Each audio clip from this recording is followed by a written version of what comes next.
We're in Salina today. We've been traveling, Yep. but before we get into what we've been doing the last few weeks, what did you think of the ad?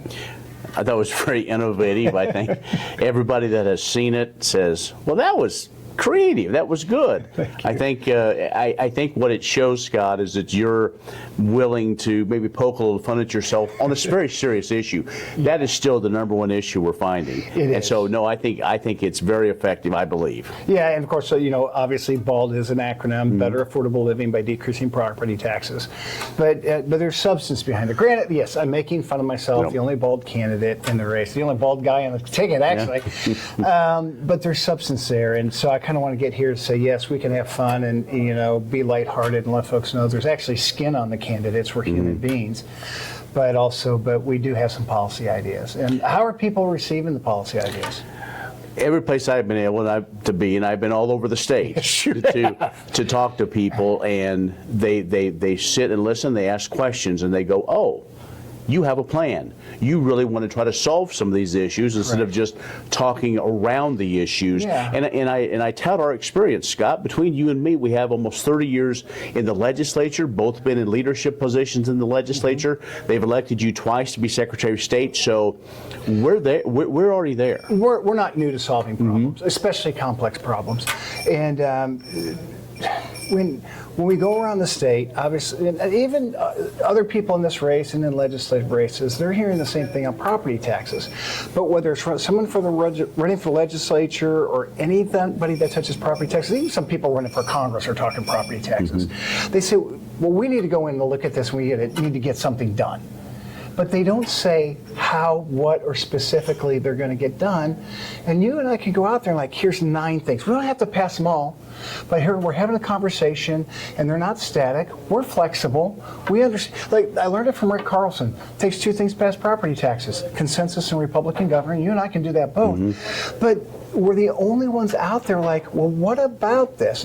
Should you get a refund if there's an error on your property tax evaluation? Things like that. How's it being received out west? I think it's been very well. People are concerned, how am I going to be able to afford to stay here? Right now, counties are going through their budgets, looking at the next year, not seeing a lot of savings right now. Everybody's trying to find out the best way, one, to still provide those services. And Scott, we need to make sure we're having a conversation rather than just yelling at each other from the state down to the counties. But it's being received well because we do have that plan. We do have, hey, we're actually going to look at the appraisal process. We're going to look at some of these things that really focus in on how to put more money in people's pockets. And not just really look at it, but accountability. I learned this in church when I was in college. Accountability is freedom.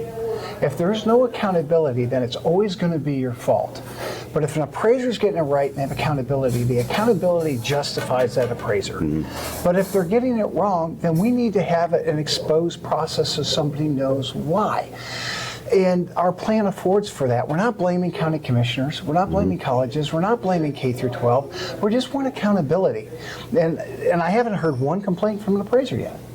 No, I think they're looking for some of those to really give them some teeth as well. They want to make sure they're doing the right thing. I don't think any appraiser wants to go out and purposely hurt anyone. They want to do what's right, what's fair, and I think we can deliver that plan. Right, and there is an intimidation factor. I do know that oftentimes county commissions put pressure on the appraisers to do certain things.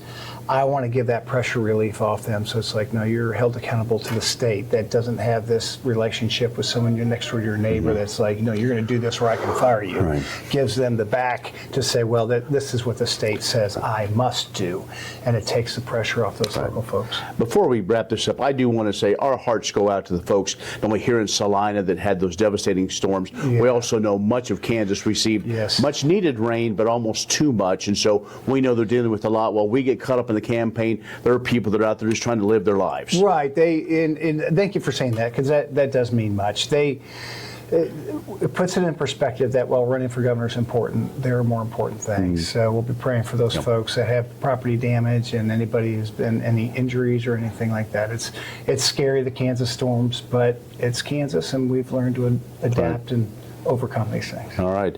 We're just going to get back on the trail. Got a lot of miles to go. You get to Wichita, I got to get to Topeka. Thank you, Ken. Good to see you. Always good seeing you.